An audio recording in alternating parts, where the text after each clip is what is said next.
સુરતમાં પત્રકારને ક્રિયાકાર ચાલકે અડફેટમાં લીધો. SVNIT નજીક સર્જાયો ગંભીર અકસ્માત. સુરતના ઉમરા વિસ્તારમાં સવારે 9 વાગ્યાના અરસામાં પત્રકાર ધનરાજ બાગલે એક્ટિવા પર પસાર થઈ રહ્યા હતા ત્યારે બેફામ ક્રિયાના કાર ચાલકે અડફેટમાં લીધા. અકસ્માત એટલું ગંભીર હતું કે પત્રકારના ડાબા પગમાં ફ્રેક્ચર થયું અને તેઓ હાલ હોસ્પિટલમાં સારવાર હેઠળ છે. ઘટનાની ગંભીરતા જોતા ઉમરા પોલીસે ગણતરીના કલાકોમાં જ ક્રિયાકાર ચાલક સંજયભાઈને ઝડપી પાડી કાયદેસરની કાર્યવાહી હાથ ધરી. પત્રકાર પર વાહન ચલાવનાર સામે ઉમરા પોલીસનું ત્વરિત એક્શન. રિપોર્ટર ચેતન તરી, બુલેટ 26 ગુજરાત ન્યૂઝ, સુરત.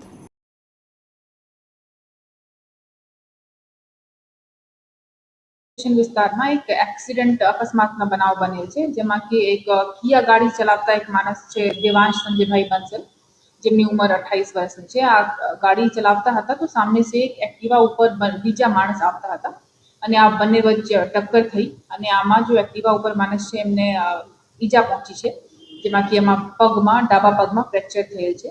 અને આ અકસ્માત બન્યા પછી આ આરોપી ત્યાંથી નાસી ભાગી ગયેલ અને એમની જે જવાબદારી હોય છે એમના પૂર્ણ કરેલ નથી. તો આ બાબતમાં ભારતીય ન્યાય સંહિતાની કલમો અને મોટર વાહન એક્ટની કલમો જેમ કે 177, 184, 134 અને 187 આ બધા લઈને આરોપીને ડિટેન કરીને આગળ અટકની કાર્યવાહી જારી છે અત્યારે. અને સાથે સાથ ગાડીને પણ કબજે કરવામાં આવશે અને ગાડીના FSL અને સીન ઓફ ક્રાઇમના FSL, CDR અને બધા CCTV ફૂટેજની મદદથી પૂરતા પુરાવા એકઠા કરી વિક્ટિમને પૂરી તરહ ન્યાય મળે આ અમારી કોશિશ છે.